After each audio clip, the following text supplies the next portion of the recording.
On today's podcast, we'll talk about creating new tech for F1, the importance of getting the coffee order right, Top Gun, Life of Pi, and of course, George Lucas in love. Just a little bit of business before we start. There may be a curse word here or there in this episode, so please listen responsibly.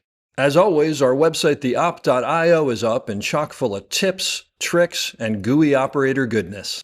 Make sure to check out The Breakdown, where the best operators in the biz explain shots they have done, The Musings, where we discuss everything from quick tips to larger concepts of storytelling, the answers, the images, and so much more. I may or I may not take a break or two during this episode, but I promise that none of them will be longer than 22 seconds. Finally, if you are enjoying the podcast, please follow us, write a review, share us with your parents, and talk us up around the water cooler with your friends. So grab a beverage, sit back, and enjoy the op. Thanks for listening. Lock it up, nice and quiet, and let's roll. Rolling. Victor 30 Echo, take 2. Hey, Mark. And camera set. And action. Hello and welcome back to the Op Podcast, the podcast where we talk about operating and the art of visual storytelling. I am Dave Comides, your host, and coming to you over the internet today to Los Angeles with a really celebrated focus puller, Dan Ming, who I've been trying to get on the podcast for a while, but of course he's always busy. So I was able to grab him on a day off, and he's been kind enough to sit down and talk with me. Some of his credits, but not all by any means, because they're quite lengthy. Judy, F1, Top Gun Maverick, Black Widow, Spider-Man Homecoming, The Founder, Life of Pi. The list actually goes on and on. It's quite impressive. Dan, thanks for being here and talking with me. Hey, how are you? I just wanted to throw out there right off the bat the notes. All the Marvel jobs for the most part are, and that's how we worked, are like the reshoots from they shoot it in London or Atlanta, wherever, and then they clean it all up in LA. And That's exactly right. I actually left some of those off because, like, the one that I think we did 2 back to back with Bill Pope, right? Yeah. Thor and one of the Thors and one of the Ant-Man. Yeah, because who knows what those actually mean? Yeah, Gotcha. But there's still a lot of stuff on there. So tell me, what's your story? How'd you get into the film industry? I went to UCLA. I was at the School of Engineering, and my best friend from high school went to USC Film School. And basically, I had always done photography my whole life. Okay. And, he always needed help. And I was like, yeah, I'll come help. And I basically, helped a lot and really enjoyed it. It was a very different thing than engineering school. And I basically decided, like, oh, this is way more fun than being an engineer. So I would just do low budget movies over, 3 6-day week, $250,000 movies. Oh yeah. Whatever, Corman, whatever, over the breaks, and did little commercials, music videos on the weekends. And So you're saying while you were in engineering school, you were doing while I this? was in engineering school, yeah. Oh wow. And Because I was like, did you? I could stop going to school and then just Yeah. start working, but part of me was like, let me just finish this. I started it. I was an aerospace engineer, Oh my and gosh. I loved it, but it was hard. And I was like, okay, I'm not going to be doing this, but I want to get my degree. So they're like, well, if you switch to any other major, you have to start school over completely because nothing transfers from the School of Engineering. So I switched to civil Sure. environmental engineering, which I found much more interesting. And like it's not like I didn't care as much. The pressure was off because I knew I wasn't really going to be doing it. And my grades actually improved drastically once I stopped worrying about it. There you go. So I Sometimes that's the graduated way from it the School of goes. Engineering at UCLA, but and then I went straight to work in the film industry. I was already in the union by the time I graduated. I have And to ask you, when you say you worked down at Corman, did you work down in Venice in those yeah, catacombs that were down there? yep, I worked down in Venice, and I just it was a great place to learn. It was, right? And the people that you ran into were unbelievable. Like the people that came out of there are just incredible. And I don't know if you had the thing that I had, but I would show up for a movie and I'd do a shot and then they'd like go, go down the hallway and make a left and go into that set and go do a shot over there. And at the time I was like, I get to work on 2 movies today. This is great. Yes, exactly. And then like 20 Yeah, years later, we're doing it with Marvel. that's You're like, oh, we exactly need a right. shot from this movie, and you're like, okay. Like, would you like, what is that? Moon Knight? No, Ant-Man. What are we working Yeah. on? So what did you start out as a loader or what did you start out as?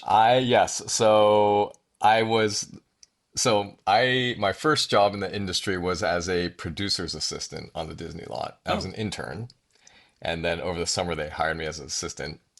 And the assistants, are always, hanging out together. And like, one of the assistants was like, I want to do a short. So first thing I ever did was as an art department PA on for free on a short film.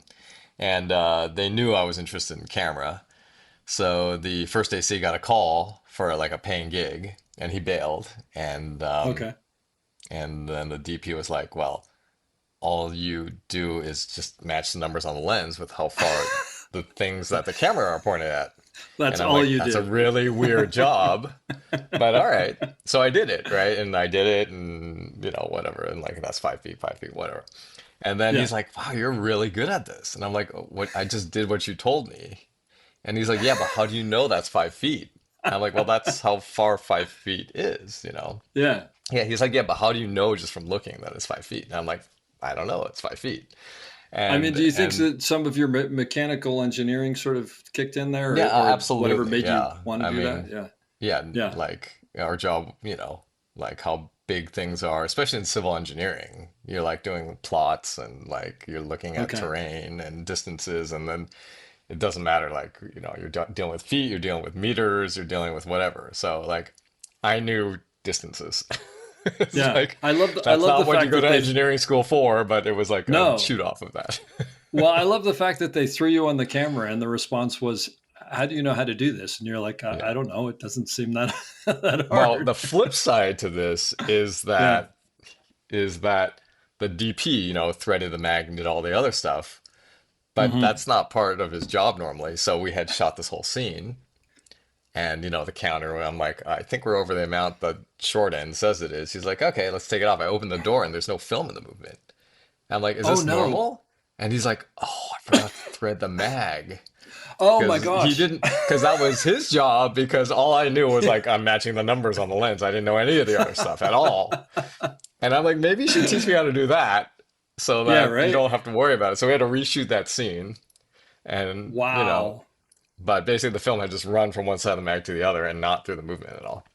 Oh And I my didn't know anything about gosh. checking the gate. I didn't know any of that. So Well, at I'm least it like, wasn't okay, your maybe fault. I should learn some of this other stuff so that, Yeah. I could kind of at least make sure that doesn't happen again. And then you just kind of like, okay, I learned how to do this. I learned how to thread the mag. Okay, that's how you check the gate. And kind of like this stuff you don't really learn in school, especially like at 35 and stuff. No. Most of the stuff I learned for my job was from doing it and from being So taught it by somebody else. did the DP take you aside and go, "This is how you thread it, and this is what you do"? I mean, did you learn it on that job, or did you go to a rental house, or Yeah, what you yeah, do? no. I asked him to teach me, and he showed me, and I'm like, okay, I can do that because Yeah. I was very mechanically inclined, and it was fun. I'm like, this movement's really cool. Look at this. This draws it Yeah. down. This Right. holds It it is. still. I could see, and the beauty of film is it's very analog. You open the door, you can see exactly what's happening. There's It's no so. voodoo. You're like, okay, these things are turning constantly, but these loops, they grow and shrink as the film is being held in place. And then once you Yep. pull the pin, it just shoots down to the next one and it holds in the loops. The movement's moving steadily, but the loops are shrinking and growing. For the brief moment the film is held in place. And I'm like, oh, this is It's really so neat. I funny get that you this. say that because I miss the analog of it all, and like how you could open the door and sort of see the magic in there. And I mean, I've said this before on here, and I talk to everybody. I bet you're in the same thing. That smell when you'd open up a Panavision camera, Yeah. and just like Yeah. and the The sound of the door emulsion. going, whoop, and Yeah. yeah, there's just all that stuff. It's And then how it fantastic. sounds Something's different if like, oh, that there's the movement, the movement, the claws on it being pushed forward. So that door, it just yep. sounds different when you close it because the pin is like out and you're like, oh, I gotta, That's make sure it's closed and amazing. all that stuff. Yeah. So did you just start? Did you just immediately make the jump to being a focus puller right there, Right. So or? I was a focus puller, and on shorts and I did like super low budget movies. And then I was like, I realized that as a first, your job is also to kind of run the department. And I had no idea what anyone else did. So at that point, I I I loaded, I did like I don't know, 2 or 3 movies as a loader. My Uh-huh. first movie was a 6-day week movie where I didn't get paid at all. But you could do that back in the day. Yeah, you could Now you because your can't rent was legally. only two. But Your back rent was only then you two could hundred totally do dollars. that. Yeah, Yeah, exactly. And yeah, like, yeah, I'm out of school. They're paying me $150 a day. And so I'm like, wow, this is crazy. I'm making yep, $750 a week. Like I literally yeah. don't know what to do with that much money. I'm like, oh my That's God. exactly right. Yeah, And and um and so, that I went back so I could learn like from the bottom up because as a first, you need to know everyone's job so you could run the department yep, properly. And yeah, and of course the engineering side of me was like always there. So, the first AC was like, okay, here's what you do. Here's to do a camera report. You look at the dial, you round to the nearest 10 feet, and then you write it down. And I'm like, well, you don't have to make it easier for me. I can keep track of all the feed. You don't have to like yeah, round just for me. And he like yeah, looked at me for like 10 seconds and he was like, okay, all right. Like, why don't you keep track of all the feet? So I was like keeping track of every single foot.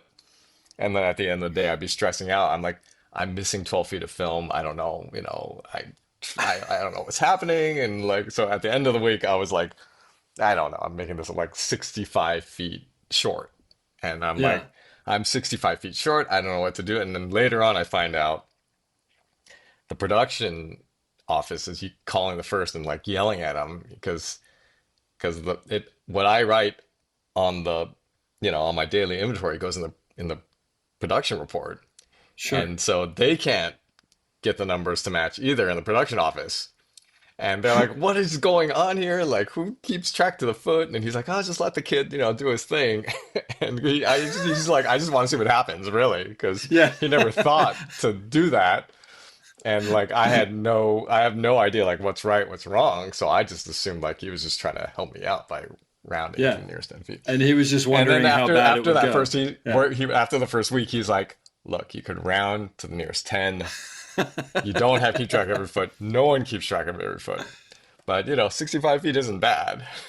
No, that's pretty good. And also, I would imagine that's got to be the engineer in you because you don't when you're designing something as an engineer, you don't go, it's roughly 22 feet.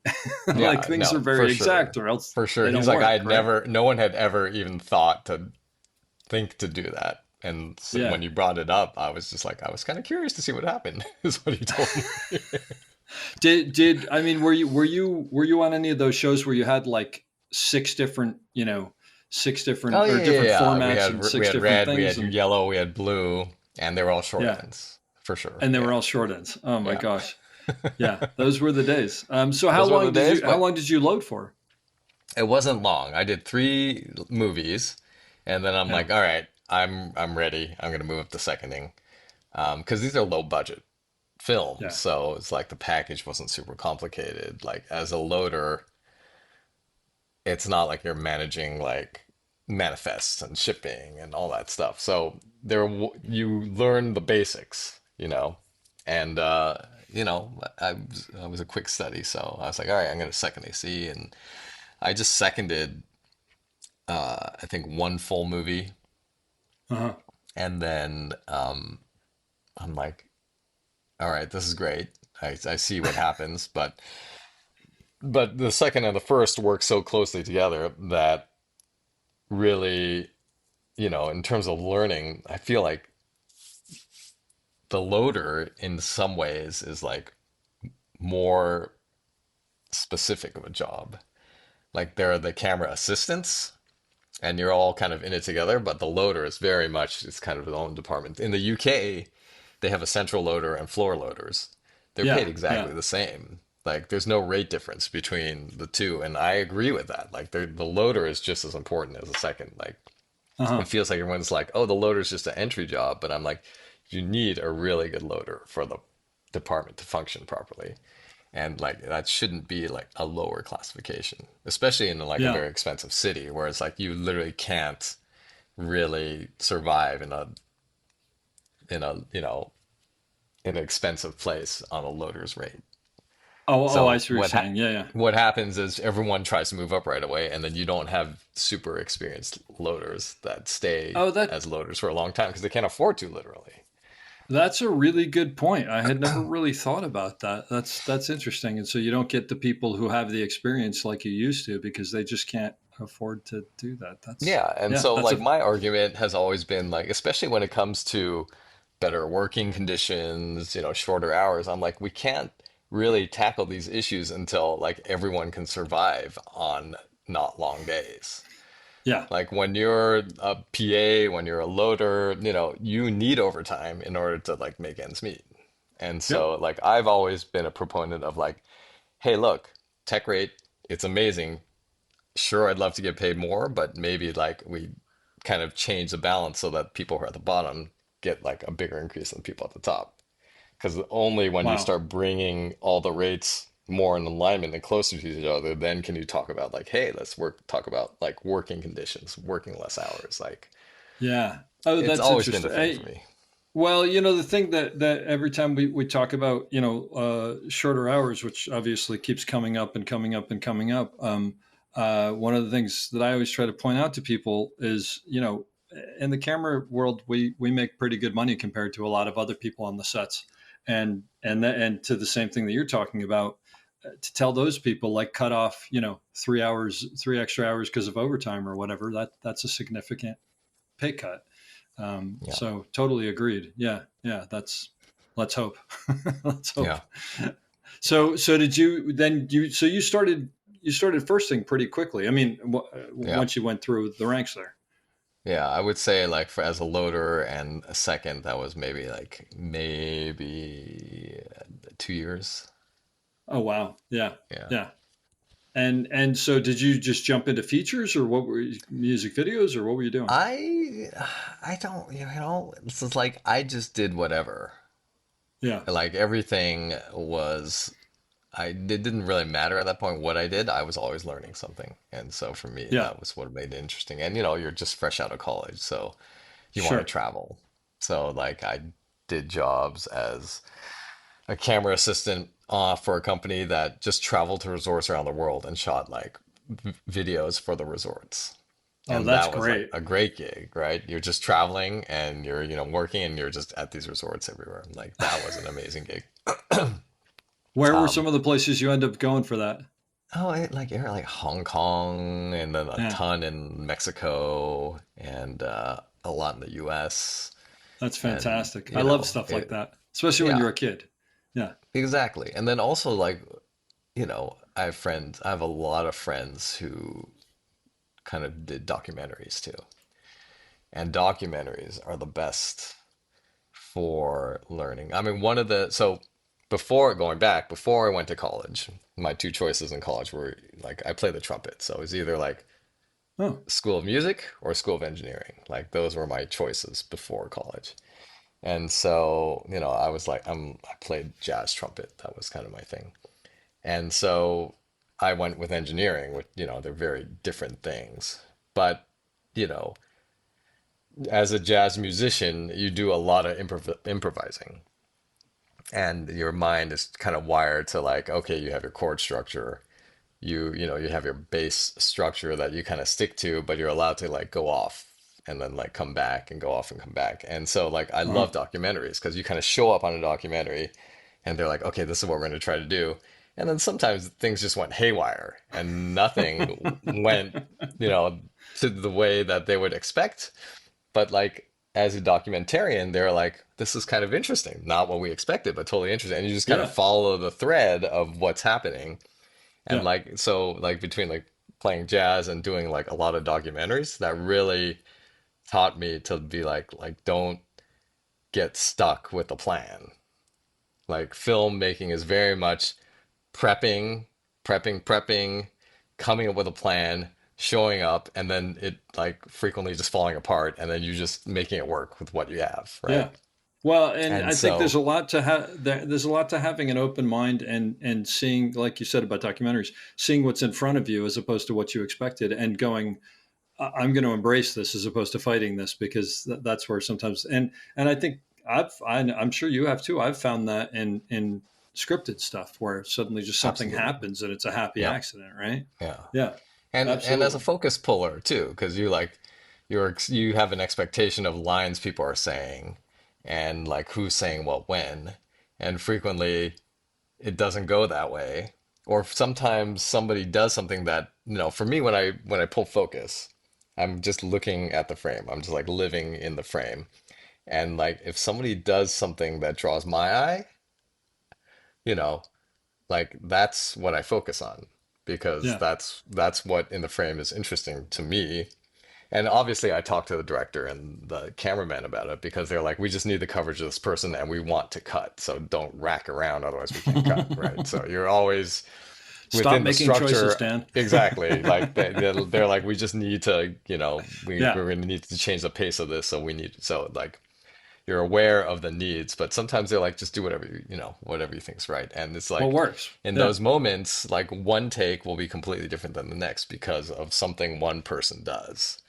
Like a guy talks, and then like you see that they're thinking of something, and then the other person may say something, but the first person is still like, thinking about what they just said or reacting to what the other person is saying. And like in that moment, you're like, oh, that reaction is actually more interesting than what the other person is saying. So you'll stay with that. So it's like, it's kind of like, and every take is different because a lot of actors will also switch what they do.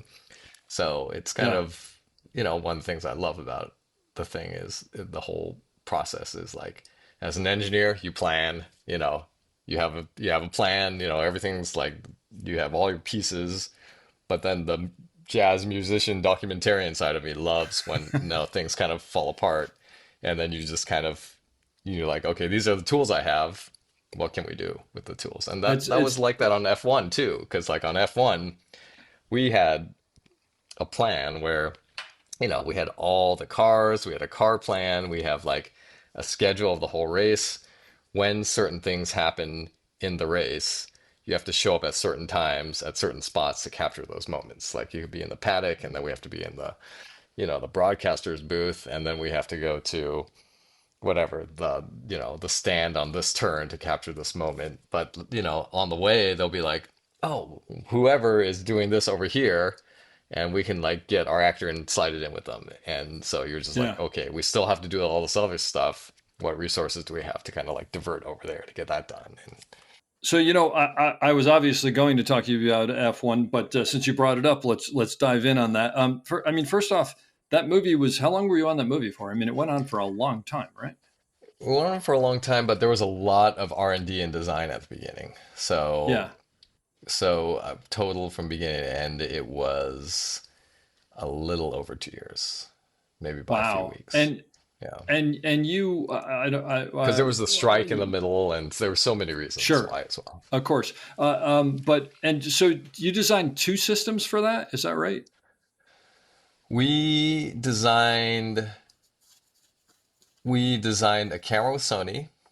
We Yeah. designed, a pan head with Panavision, and then electronics to kind of support the whole system. And Uh-huh. then with RF films, we kind of designed a RF mesh network to kind of carry all the data wirelessly so that we could control remotely, and integrate it all with each other, and in terms of like communication protocols and all that stuff. Yeah. And then we had the So, video element on top of that too. So that's kind of I the actually, three I of didn't those even think four about, were designed from the ground up. I didn't And even then the think about the cars, remote side. yeah. Yeah. Yeah. And But then we had to so, build the so, cars. They were built from scratch as well.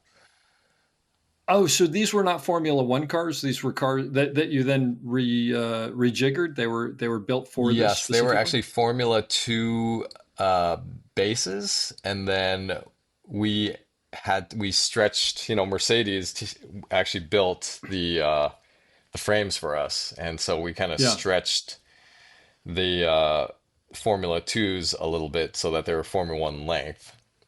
And then in that extra space we had was the space that we kind of designed to build the gear. So what we had was Claudio had a Formula One car. He kind of picked the camera angles with Joe that they we wanted to achieve in Yeah. CAD, and then he kind of floated the exact camera angles on a CAD where he wanted. We sent that to Mercedes, and then Mercedes took that, and then we built the cars from the ground up with mounting points so that we could put Wow. structures on the car to get the cameras exactly where we needed, because there's nothing on a Formula One car itself where that you can mount onto. The Yeah, of point of course those not. are to get air over as fast as possible. And so Yep. what we had is our cars had little hatches. You just remove a hatch, and then underneath it there were mounting points, and like we could build and we could build exact points exactly where we need it. And then we had the side pods, which are the aero pods, were hollow, and so we designed those to actually fit the gear. So first we had to design the camera, and then Okay. based on the camera head design, you know, we locked in the hole positions on the camera heads so that we could go to Panavision and be like, here are the holes, here is the size of the sensor. Let's design the pan heads using these dimensions and the Panavision motor and the Preston motors. Yeah. And then I would take the camera and talk to Sony, and then we're like, okay, so these are the communication protocols this camera's going to use. And then so I took that and went to our films and be like, these are the communication protocols. We need to work on our system to like have everything talk to each other. And so our films took that and started working on that. So we had all this kind of happening at the That's same time. incredible. And so my job was kind of to do systems integration, like to make sure, like if there was a change anywhere, to know how that would affect everyone else, because so that when we all came together, it would kind of hopefully work.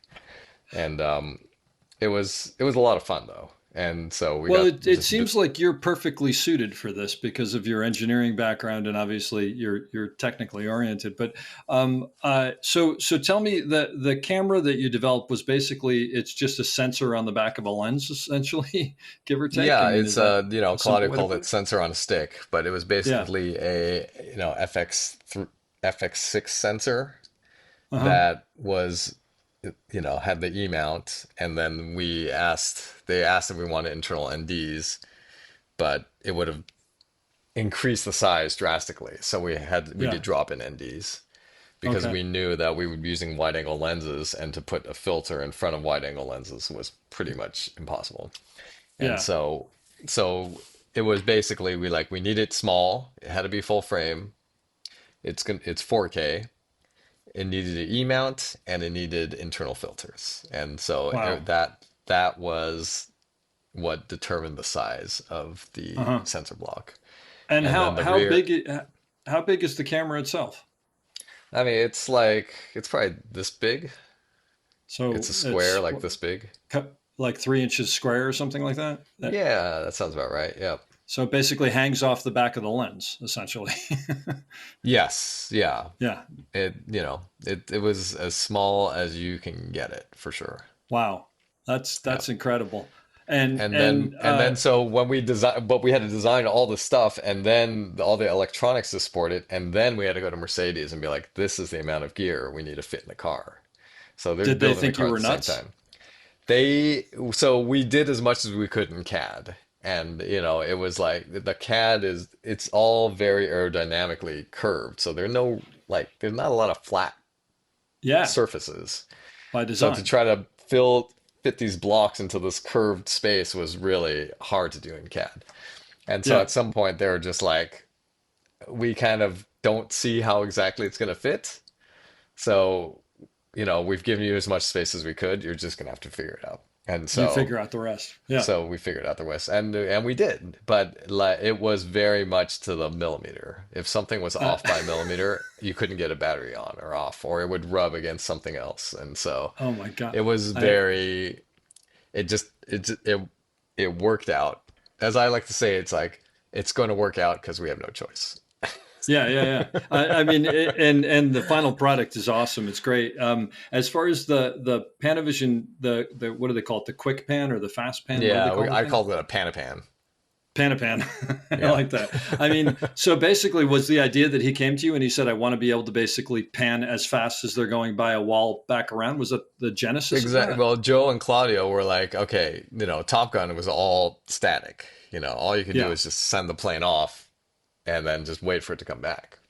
Yep. And on F1, they're like, we want to be able to, monitor and operate and see everything in real time. Yeah. And but they're like, these moves are very linear. They knew like it was going to be hard to do. So they're like, let's just make a panhead. There's no need to actually tilt in any of these shots. These shots are Yeah. all so fast from point A to point B, there's not going to be any tilting. So Yeah. by getting rid of that axis, it really simplified the build of the head because it's basically a gear and a It's a motor gear, with a right? thing Yeah. on it. Yeah, that's all it is. Yeah. As simple as possible. And we just had to make sure that it could take the G forces and take a Well, that was beating. my next question. Was that an issue, or I mean, is that? I mean, obviously you take that into account, but is it one of those things that you take into account so much and then you put it on and see what happens, or can you figure that out ahead of time? Yeah, you can because like the mechanics of it are easy, and you can kind of previs how camera panning would look in like Studio 3D or in a visual CAD environment. Uh huh. And so for me, it's like I knew just from experience that, if you take a corner fast enough, if you don't tape the lens down, that force will force the focus element to move, or that force will force a head to move. So Yep. one of the reasons why we picked the Preston system is because the Preston motors are always powered.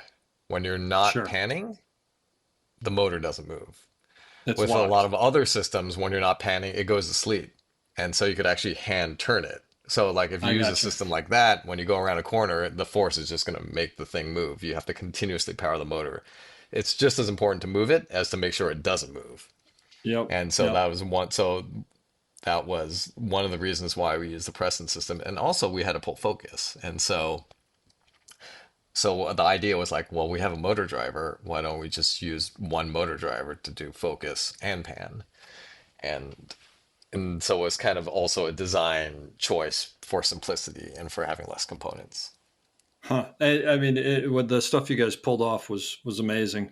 Um, uh, Away from the technical, tell me about just shooting F1 races like that. I mean, because the thing that I was, as I was watching it, I was thinking it's got to be fascinating because to the movie, you're the most important thing. And to F1, you are clearly not the most important thing. So, I mean, you guys were down on the tracks and in the pits and whatnot. Yeah, we were the 11th team basically.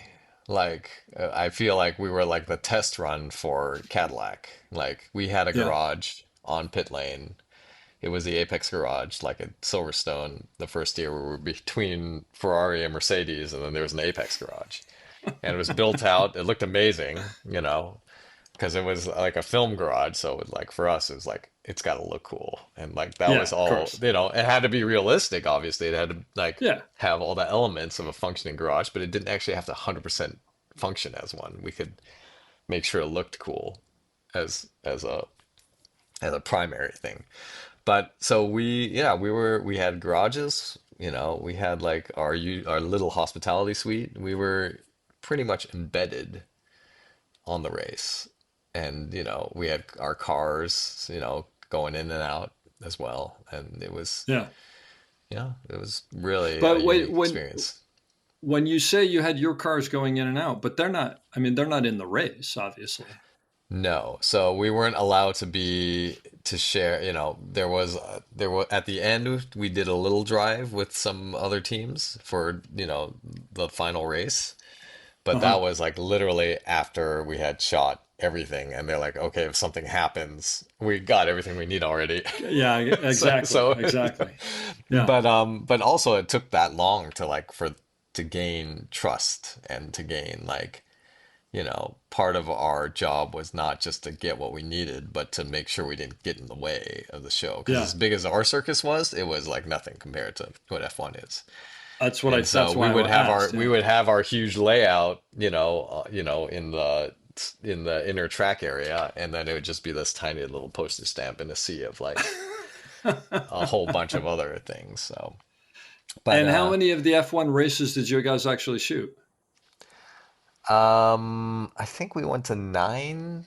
I mean, we Wow. went to nine different tracks, some multiple times, Yeah. and then we also had Daytona as well, which was Oh, the sure. Yeah. 24-hour Yeah. race. Yeah, That's and and were you filming scenes during the race, like in your area there and whatnot? absolutely. So we would have the race schedule, Yeah.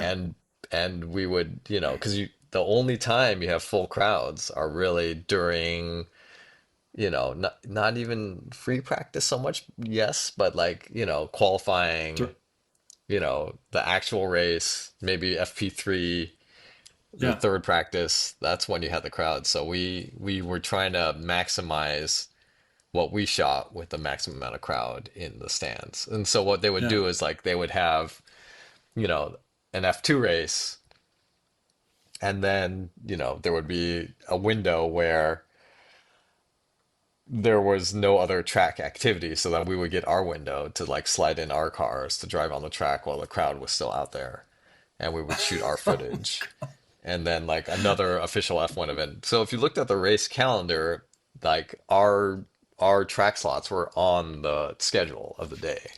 We Because F1 was very much part of the whole process and involved with it. So we were scheduled with their schedule, and you would get notices like, "Hey, there's filming. Like, we know Yeah. about it. Just, they're here for us, we're here for them." And so with F1's blessings, we were there, and we had a lot. Like, we got to do things that some of the other teams and even some of the broadcasters were like, "We don't get to go there. We don't get to do that." And Like like what? on year two, well, I mean, it's like going filming in Park Fermé. So at the end of the race, all the cars go to this area called Park Fermé, and then they get scrutineered to check, like, plank wear, weight, everything. And so, Oh, just to make sure it's like making yeah, sure they were legitimate and they weren't doing something they shouldn't have. Okay. exactly. But we, Gotcha. we had a scene in that moment. They get out of the car and then get weighed and all that. And so we're out there filming with a very small crew, but they're like, "Hey, just so you know, if you like bump a car and break something, you're going to disqualify that Oh, car from the race." oh my Because gosh. before it gets scrutineered, if there's Yeah. damage on it, then we assume that that damage was not, it was done. But Wow. it's like they're like, we can't bend the rules, and so you have to be super careful. And like it became an issue later on the second year where like, you know, they're like, "Oh, those the F1 movie guys were doing this last night." And we're like, "Well, what are you talking about?" And it had people had figured out, like, if they said they were on the F1 movie, they could get to go places where they normally didn't. Oh. So people were actually using Oh, the geez. F1 movie to try to gain access to spaces they weren't supposed to, that weren't actually part of the film. So, Wow. but that's how much, like, you know that's how much F1 allowed us to kind of integrate with them. Like, we got That's to go into the incredible. What an broadcast areas. We had a experience. team capturing the footage from their cameras uncompressed before, because the way F1 works is they get their footage and it just gets compressed and sent to the UK, and then it's streamed out from the world, from Biggin Okay. Hill in the UK, every single race all around the world. So Wait, there's because UK is the F1 like headquarters or something like that? exactly, their They're based broadcast there? center Okay. is in the UK. So every Oh, race okay. gets streamed out of the UK. There's just a link to the UK. And so there's not there's really no period where the footage exists uncompressed. So Yeah. for certain cameras, Joe, the director, would coordinate with F1, and we had a team that was embedded in the broadcast tent that would capture certain angles uncompressed, so before it got compressed and sent out Before. for so that we could use it in the Wow. movie. Yeah. That's I mean it's kind of unprecedented. It sounds like for something that big to be able to be that part of it. I know I found it very funny because I got a text from David Emmerichs one day, and David's been on everything, and I mean he's doing Avatar and whatever, and he Yeah, texted me and he yeah. goes, "You're not going to believe that." I think he was in Florida with you or somewhere, but he got called in to do one of the cameras. I forget Vegas. where. We brought him Yeah, out oh to Vegas. Vegas. Okay, Yeah, but yeah, he was so excited because he was in the pit area for the F1 thing. yeah. That's yeah. I would imagine that everybody and their uncle was trying to get on this job in some way or another. Yeah, I mean, but we had a pretty decent team in the States, because with Yeah, Daytona and Florida and Vegas, it was it was fun. It was that's it great. was What an and it was experience. What a it was a great experience for sure. And yeah From just yeah. Now from just collaborating with Sony and with Panavision and with Apple, and yeah it's everyone was enthusiastic about it to the point where like you got people collaborating in ways they normally don't. Normally, everyone's very walled off and like very yeah. protective of their, IP. And in this case, everyone really pulled together to just make it work, not just as individuals, but as companies, F1 and Sony and Apple and they were just like, what do we need to make this work? And everyone went out of their way to do it. It was great. That's that's very cool. That did I mean did Brad and Damson do did they actually do driving out on the track? Absolutely, yeah. Yeah. And so they absolutely did a lot of driving. And we were What saying a at dream. the end of the second year, it's like, oh, maybe we should reshoot the beginning of the movie because they were much better drivers at the I'm end of the sure. second Yeah. year, for sure. Yeah. And Oh, so that's amazing. Did you ever get to go out? no, because it's not like Top Gun where like there are two seats in the jet. It's like there's Yeah. only a Okay. pilot and driving the Yeah. car, and I that's sort of it. figured, but I had to ask. You never know. Yeah, I mean, we did early tests because we were like early on, like the very first test, we're like, well, let's test a two-seater car where, the operator's in it just in case In the back. things Yeah. go south. And it was not pleasant for the operator. Like, Well, I was going to say the vibrations alone have to be ridiculous in something like yeah. that, right? I mean, I It's don't know like how you're you just trying to keep your head from not falling off your neck, let alone that's operate, exactly right. Let So alone operate. Yeah, that so seems like a it bad was idea. it was really, really hard. And same thing on Top Gun. I did get to fly in a jet on Top Gun when we were doing the proof of concept. And, you know, trying to do anything while you're subjected to those forces is it's doable, but it's not necessarily pleasant. Yeah, It's like, and well, the other thing is, it would seem to me is maybe you can pull it off, but it's probably not necessarily repeatable, or only if you're lucky. So that sort of throws that out of the window. exactly. And I then with mean, F1, the other issue was like, we sometimes had three or four cars on the track, and each car had up to four cameras, of which two are wow, operatable. And so, yeah, sometimes you had 20 cameras going at the same time and like four operators. holy, And so there's like, there's that you can't, and also the cars are going like, 150, 180 miles an hour. There's no chase vehicle that can go that fast. There's no, like having another car on the track isn't, it won't keep up. It's not safe. yeah, Like that wasn't an option. Like we just had yeah. to operate out of a central fixed base and just make sure everything went there and then come up with a system so that we could control everything from there. So I got to ask, with that many cameras, how many feet of film? Well, it's not feet of film. How many minutes did you shoot? Oh, You I know, think, I mean, I forgot what the number was, but they said that we definitely set the record for amount of hours of footage generated. I don't know, it was like I would imagine it's got two to. thousand Oh my hours or And something like just that. keeping track of all that, I can't even. You must have been happy you weren't the Exactly. loader. Yeah, no, I mean, there was a lot of media cards, but it was all about being organized. Like the Yeah, the Venice footage was all very straightforward. It was all normal. And then when you had, the cars, like yes, you had a lot of mags you had to keep track of. But, sure. we had a system and, we just stuck to it and Yeah.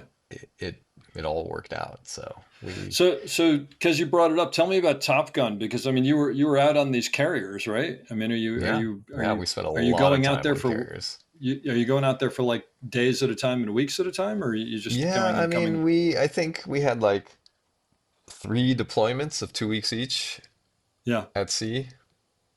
And it was, you lived in the place you lived with the sailors and where the sailors yeah. slept. And Wow. it was definitely just, you were just doing, your full immersion.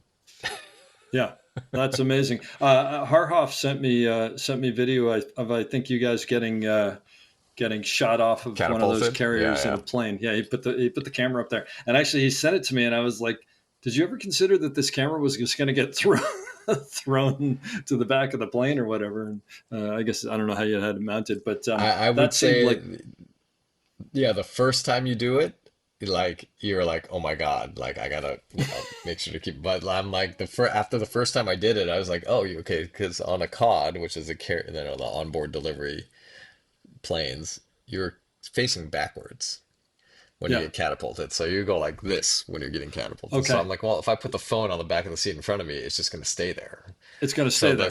so my second catapult is when I put the phone right there, and everyone's like, "What are you doing?" I'm like, I think the Don't physics worry are going about to it. work out for us, Yeah, and then if yeah, not, let's find out. And so everyone's like, "Okay," and it worked. It, like I let go, and it just stayed there on the back of the that's chair. awesome. And then on the That's third flight, great. everyone took out their phone because like, okay, Dan tested it. Let's just film. So he must have been that must have been on the second or third flight that he did. Yeah. I mean, do you of looking at your resume? I mean, you've got movies in there that are that are dramatic, and movies in there that I would call like this that are action or whatever. Do you have a preference for those, or is it a different if it's a different job for you? It very much is. Like, I do love a good just narrative drama. It's nice it's nice to not constantly have the noise of the logistics of the department and just kind of enjoy just what's happening on set. Yeah, On Formula One, very much, I would say for me, I only remember pulling focus for a few difficult shots on Formula One in terms of like remembering my memories on set. Like most of my memories from Formula One were all about logistics or about the yeah, I can imagine. technology or about like Yeah, fixing this or doing that or like, doing manifests, shipping. That was just a big logistical show. But on a drama, you can just kind of really focus on what's happening in the frame and what's yeah, happening. It's not that I don't on a movie like Formula One, but there's always something you're thinking about at the same yeah, time because it's on Formula One you devote as much attention to the shot that you're doing, but you also know that right away the next thing you do is you're gonna have a camera somewhere else with, a crew all set up and you're just gonna run over like on so Silverstone. So we also used Ronin 4Ds a lot on oh Formula yeah, One for just because for what we were doing, we weren't allowed to set up sticks and a head and all that. We had to do a lot of stuff in spots where we couldn't drop an anchor in any way. And so, like, an example would be like in Silverstone, we filmed the national anthem with Brad and Damson in the front of the grid. And then we had a shot where they walk along the grid to the car, which is at the back of the grid. So we filmed the national anthem, and then we filmed them with all the other drivers heading to their cars. And then on the way, we had to film an interaction with Brad and a journalist. hmm, And so we would do that a few times. You see, if you look at people filming us from the crowd, you see us running back to reset and then filming. And at the same time, they're like, you have exactly, 5.5 minutes to shoot this shot, 6 minutes to shoot this shot. By wow, this time, you have to be at the back of the grid. They have to get in the car. And then we have to clear the grid because the cars are going to leave. So at Silverstone, the yeah, first time, our cars were on the starting grid. And if you look at the broadcast for the start of the formation lap, we're actually on the track behind all the cars. Just a few of us filming the cars pulling oh away, really, which was a story wow, moment, which they're like normally nobody's allowed on the track. with the Yeah. cars. And so we were there, and in the story, what happens is all the cars leave, and Brad's car sits there and waits. And so we just were there. All the cars leave. Brad's car is sitting there waiting, and then they're like, "Okay, let's clear the track." And then, well, as it happens, is those cars need starters to start the ones we had, Yeah. and the car had stalled, and so the car wasn't leaving. And meanwhile, all the F1 cars are on the track Are and they're going doing their around the lap. track, right? They're going Yeah. around the Yeah. track. So they're like, okay, you guys have exactly, whatever, 1 minute, 27 seconds to get this car off the Oh, track before the cars geez. come around. And so, but there's a plan B, right? So they open the crash gates on the side and we just all push the car off into the Push it pit out. lane into the FIA garage. And that was plan B. Yeah. And we did it. But like every single step along the way was planned out, how many minutes we had to shoot what. And then if something went wrong, we had to go to plan B. And so everything had to be planned out. And you were there pulling focus while people are running around, and you had to focus on that in the moment. But at the same Sure. time, in the back of my head, I'm like, oh God, we have 2 minutes to do this and we have to do this. So the Wow. moment we're done with this, you had to know exactly what to do and just go do it. You didn't have time to like think, look at a schedule and be like, okay, what's next? You just had to know the whole Yeah. sequence and just execute. And This that may was not kind of how F1 was. this may not be an answerable question, but is there? I mean, that's a lot of pressure, right? And I mean, I think having worked with you, you're someone who is very sort of mild mannered and sort of let's just go 1, 2, 3 and whatever. But is there anything that you can pass on to anybody who how you deal with pressure situations? Because like as you were explaining that to me, I'm getting anxiety, and I'm a fairly like mild mannered guy as well. But it just seems like that's a lot, right? I Is mean, there but it's like anything? doing a live show, right? It's the adrenaline of doing Yeah, a live show, or like yeah, the unexpectedness of doing a documentary. It's, you have the plan and then you just have to make it work. And so yeah, if something goes wrong, you don't get to be like, oh, wait, guys, I need a moment. You just have to be like, okay, and that's why I tell people, like, you, as a focus puller, to do a certain shot, like a push in on somebody, something that's simple like that. yeah, Like, you need to know all the ways how to manage a push in on somebody. It's, you can, there are people you could just stare at a monitor and do it and get it done. There are people, you put marks on the ground, you do a push in, you do lasers, you could have a second AC off on the side doing a count. You hmm could, you could just know the geometry of each stick of track and kind of use those as beats. Or like sometimes what I like to do, like dolly grips are very consistent. Like sometimes they'll do the move in, 6 steps each time. And then so I will take the move and break it down to 6 chunks and then base my move on him. That way, if he speeds uh-huh, up or slows down, I'm always in sync with the camera move because he's the guy moving the camera. And so, sure, and so it's like in the situation where you do a push in, marks are great until like suddenly you have extras crossing, right? And you can't see your marks. Or like the second AC starts doing a count and he loses track of a count because he can't see a mark. And, it's like you have to be able to like, or like you're pulling focus on monitor and the battery dies. You don't get to just be like, yeah, oh, sorry guys, you just gotta, you grab your handset and you just run next to the camera and you keep going. And yeah, so it's kind of like the job is to get it done. And so by knowing all the different techniques to do a certain task, when something goes wrong, you know that you're like, oh, I'm just going to do this. I'm going to do that. Right. So it's not stressing about, am I going to get it done? It's just like, I have the tools. These are all the things that can go wrong. And this is how I would deal with these things in the case. And you just go with it and you just do it. You yeah. just execute. You don't think Well, and about like, I think one of the things is commitment, right? Where instead of going, well, I don't know if I should do this or I don't know if I should do that, is you just go, yes. nope, this is the new way we're going, and I'm committing to that. And it's the same with focus pulling. It's the same with operating. It's like if you hesitate, it's definitely not going to work. So you got to Right. just go, nope, this is what it is, right? Exactly. And And sometimes you whiff it, but you yep, commit, you know? And sometimes yeah, you get magic from that too.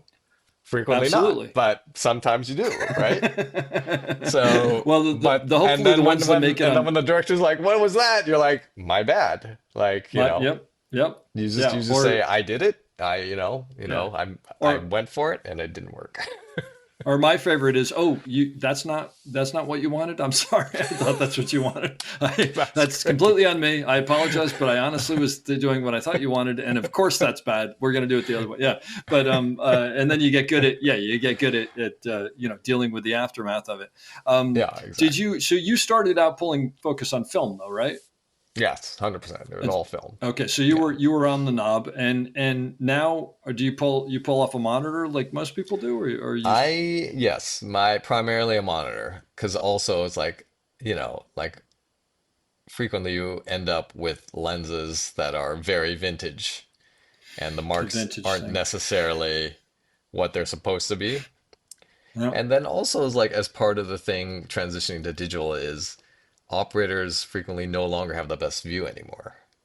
Before it Don't. was a coordination between, the focus puller and the operator, where the operator is giving the focus puller feedback. But now it's like, you know, and especially with younger operators, I hate to say it, it's like they're not looking for focus. They're They don't just have worried to, about the right? frame. And so Yeah. as a focus puller, now it's completely on you.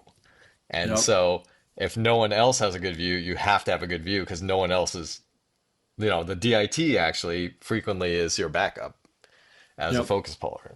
But Yeah. but ultimately it just comes down to you. And so for me it's like I need a monitor because especially on a wide shot. For me, I think it's more wide shots than tight shots. It's easy to see if something's in and out of Absolutely. focus on a wide shot, but if like you're shooting something that's going to go to IMAX and you're looking at a tiny monitor and it's not quite there, you're not going to see it until it goes into a projection and you're sitting in the Yep. theater doing like the final checks and you're like, oh, that's soft, like that Yeah. lens was cold and the back focus shifted or whatever, or it's like you. So for me it's like the things I worry the most about are wide angle lens wide shots. Like I try to get a 4K feed and Uh-huh. check that it's in focus, because if you're like in the cold and the back focus just moves just the tiniest bit amount on a wide lens, that's going to do a lot Absolutely. of Well, it's funny because throwing off operating things. wise, it's wide angle lenses are I think the hardest thing to do as well because you just can't hide anything there. No, you can't. Especially So like of a course little like this, a little and off, suddenly it's like, yeah, yeah, a little off angle and forget about it, yeah. or off level. And do you think that? I mean, do you think it's changed the way that you pull focus? I mean, I know obviously you're talking about having to be that much more on top of it because of the what you're seeing and what I can't see anymore. But has that changed the job for you? Um, yes, but like so I did a lot of music videos Okay. and I worked with a DP Chris Probst and a director Joseph Kahn, Uh-huh. and we were very trusting of each other. And so when it came to like say, talent close up for like the song, like frequently I'd just be like, can I just hop on the camera and pull my own focus? Because it's not just about keeping the artist in focus, it's about, you know, like if they do hands, they're going to lips and eyes and Yeah. stuff. And so Yeah. I was used to, and also with documentary work, frequently you're just out there pulling your own focus. So I was actually Yeah. very used to pulling my own focus while, looking. And Okay. like that was kind of, so when we went to, the F900s and, F65s or whatever, it felt second nature to me. I'm like, oh, this is just like what I do in the eyepiece. Like here's a knob. I'm looking at a Oh, I see what you're frame. saying. Okay. Yeah. Like So you had a I transition had a almost. yeah, it's like I had a good idea of looking at three-dimensional movement in a two-dimensional plane already, just from having Yeah. done all that stuff. Huh. And Interesting. so and so for me, like pulling focus off the monitor felt very natural. Um, but yeah, it's just more stuff, you know? It's like you have a monitor, you have the transmitters, you have like there's a lot more baggage Yeah. that comes with it. But ultimately, like also you don't get rehearsals anymore. Like, Mm-hmm. you may not get marks anymore. It's like, Nope. okay, just kind of know the geometry of the room, be like, okay, the back wall's 15 feet, so I don't have to worry like they're gonna go farther than that. This table's over here, Yep. and so you don't get to have the discipline of rehearsals and marks. You don't get to work with Tom Cruise every day where he's gonna just like hit the mark exactly Every time. right Yep. every time, Yeah. and so it became more about just winging it, for better and worse, and which is fine with me. Like, I've always, again, it comes back to like, the music, the documentaries, the all that. It's like the ability to just go with it. Because if the actor's feeling something, they want to do something, like that's their job. They should be able to do that. And like, Absolutely. I've been on shows where the DP, especially on the lower budget shows, where the DP's like, I want to shoot anamorphic, I want to shoot wide open, I want to shoot film, and then it becomes, that was a hard show, but it became about the focus as much as it was about the performance, and that I Yeah. didn't think was great, No, no. and I so totally agree with that. Yeah, yeah. I did a thing a while ago with it's funny when you said that, it made me laugh. With vintage anamorphic lenses, and I would frame something up and the DIT would come in and you'd go, you can't put them that high in the frame. And I'd be like, yeah, why? Because it's yeah, not yeah, resolving up there. And I yeah, used to yeah, go, yeah. can you do me a favor? Can you draw circles around the areas of Circle, the like frame that I like can use? Because it's just like, exactly. what are we doing? And It's I like, yeah, get but it, custom ground glass for each frame with like yeah, circles yeah, and but he'd spots. come over all the time and be like, "You can't put them all the way to the side like that." Really? But Yeah, that's a great frame. I know, but it doesn't resolve. Anyway, yeah. what are you going to do?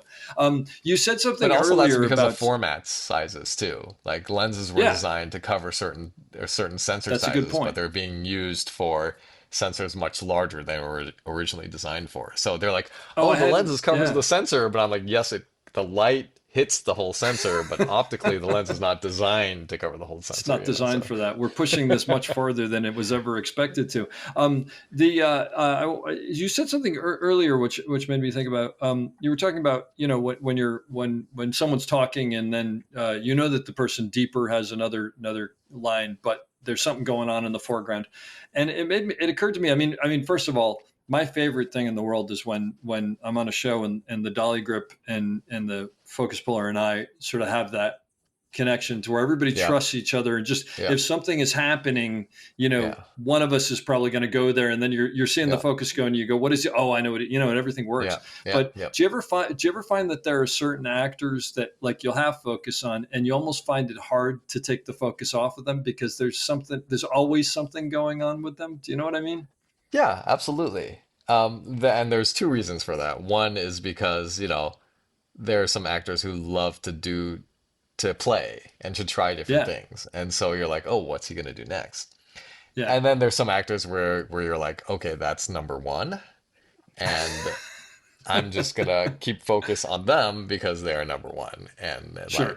like you just don't focus on them, number I'm three. not going anywhere Number else one's unless there. I'm told to. Yeah, sure, sure. So Yeah, you just yeah, have to know like the expectations for each situation. yeah. But absolutely. And then it's like, usually it's a shorthand. I'm like, I'm go to the operator and like, you want to play on this one? They're like, yeah, let's just see what Yeah. happens. And so it's like Yep. sometimes I see something compelling and I see them going for it, just the slightest movement, and I'm like right there Mm-hmm. with them. And then sometimes it's like I'll see it and like it's happening in the frame that exists, so I go for it. And they're with me. They don't necessarily have to do anything, but that leads to something else like Sure. unexpected. So And then, yeah, well, like I said earlier, happy accidents, right? yeah. What's the hardest part of your job at this point of your career? Um,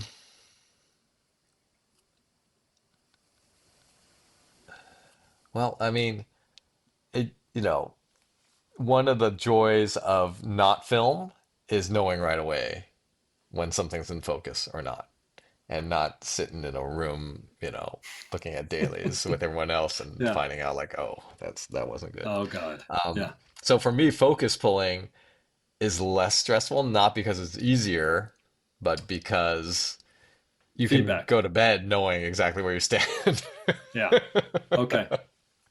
But But like for me, like I'm a little bit nutty where it's like I like the complexity and I like the Yeah, challenges. Like for me, it's like if something is easy, I get bored. And easy means different things. Like a show could be technically not difficult, but very interesting because of like what you're doing or like the performances. Like, but you know, the hardest part of my job right now, honestly, is being away from my family. sure.